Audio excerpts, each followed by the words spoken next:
Hi everyone. So I am going to vlog today about something which has actually been quite pertinent to what I've been doing this week. So this week, one of the things that I did was I went to a patient information forum event, and it was all about how can we improve access to information for people who have long-term health conditions. Now, obviously, that's really important for people who have long term health conditions because at various times during their lifetime, while they have this condition, their information needs might change. And so, today, one of the things that I'd like to talk about is why should patients become experts in their own care? Now, I'm often referred to as an expert patient for MS, and many people, they ask me, well, what is an expert patient? What does it mean? How do you become one? What sets an expert patient apart from any other patient? So I thought I'll talk a little bit about it. Firstly, well, why do I think patients? Why should patients become experts in their own care? Well, chronic conditions, first of all, chronic conditions like MS, they need long-term care. And this can be hard for a healthcare team alone, particularly when it comes to making informed decisions. There is a movement towards more shared care and co-decision making. And if you're going to be able to make informed decisions, then you need to have the right information, the right knowledge you need so that you can make these informed decisions. It also means if you become an expert in your own care, you're able to build a two-way relationship with your healthcare team, which, as I said, is important for co-decision making.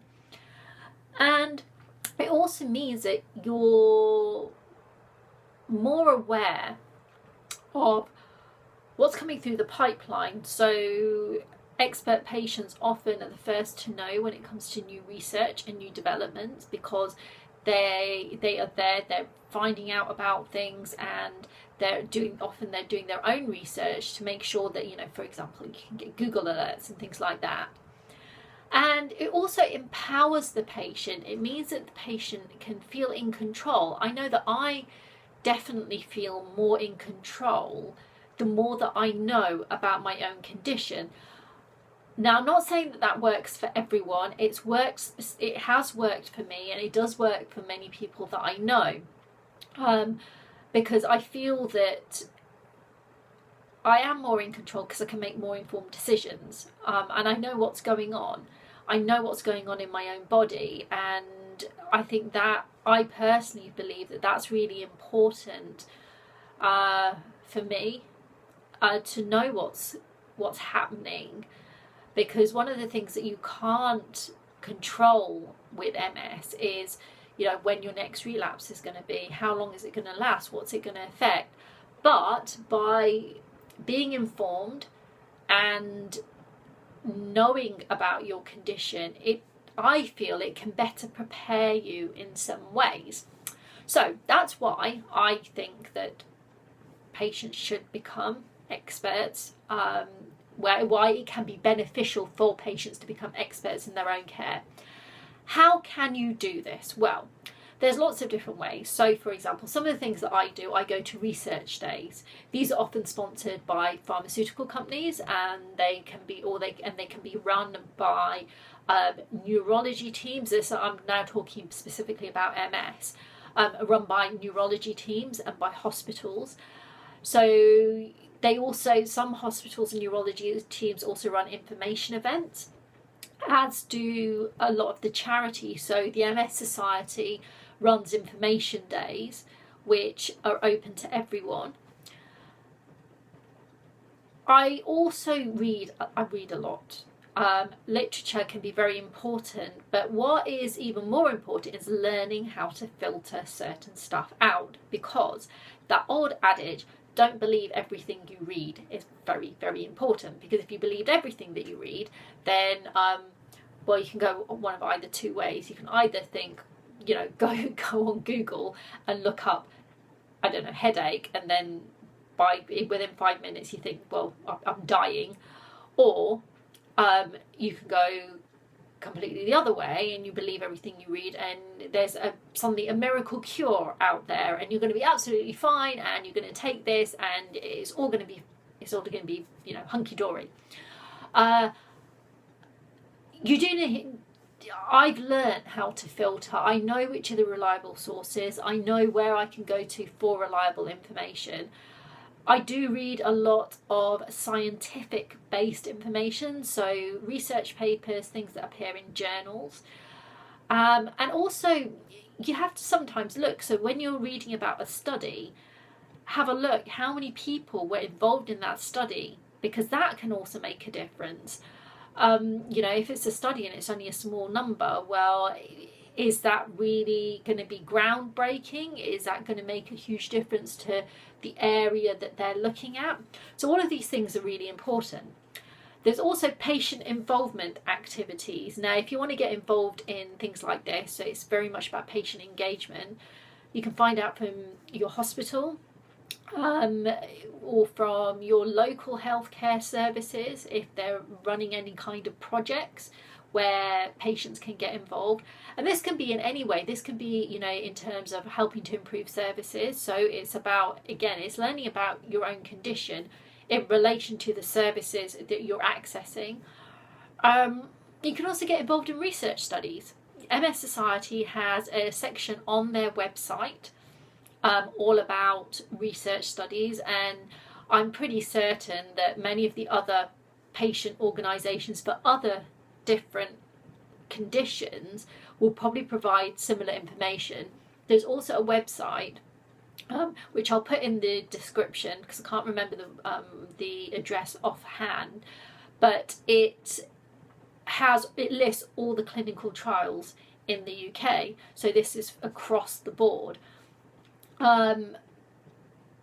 So that's in terms of, like, for example, for drugs and stuff, but you can also get involved in research studies which may not involve drugs. So I've taken part in a sibling study which was looking at the genes that may be involved with MS, and it involved me and my siblings giving some blood samples and some DNA, so saliva for DNA, and things like that. And they can often be very interesting to get involved in as well, and it gets you involved in the whole research process. So you're able to learn what are the priorities within research, what are people looking at, why is it important for your particular condition, and yeah, like I said, it can be very interesting. I've been involved in a number of research studies now. In order to be an expert patient, you do need to have some information and support. Things like telephone support, access to specialist nurses who can help you. You have patient groups which are often supported by pharmaceutical companies, and like I said, there's literature and videos. The web, it can be a fantastic resource.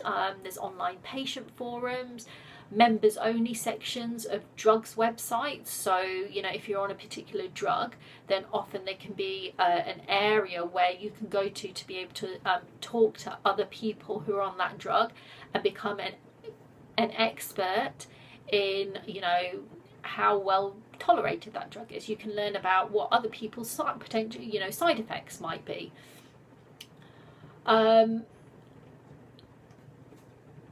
Now, as an expert patient, I've then gone on to become a patient ambassador, and I'm able to do that because I have the confidence to speak about my condition and know that I know fully well that even if I'm talking in front of healthcare professionals, pharmaceutical companies, researchers, scientists, I know what I'm talking about. So the kinds of things that I do, I speak as an expert patient to pharmaceutical companies and healthcare professionals about living with MS. I write for MS and disability awareness magazines. I edit the Asian MS quarterly newsletter. I speak at information and awareness raising events. I've been media case studies for various campaigns. And all of this has come in many ways because I have the confidence to do it, because I'm an expert patient and because I know my condition inside out, really. You know, when I go on the radio to speak, I'm fully confident that, you know, I know if somebody asks me a question, I will be able to answer it well, answer it fully, and I won't think, oh, you know, should I have said that, or I need to go and check that up on the internet, because like I said, I've learned all of this. I'm not saying that it's easy, it does take up time, but you know, at the end of the day, I have MS and it's not going to go away. So I decided, well, if that's the case, I'm going to learn everything that there is to know about it, so that I can be an informed patient. So I have chatted for quite a while now. This was always going to be quite a long vlog, actually, because it's quite a large subject.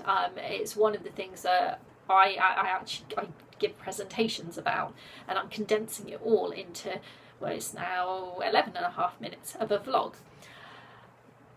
If you've enjoyed listening to me, if you've enjoyed what you've heard, then do subscribe to my YouTube channel. Look me up on Facebook, www.facebook.com/Trishna Baradia 2015. I'm also on Instagram at Trishna Baradia, and I'm on Twitter at Trishna Baradia. It's all very easy.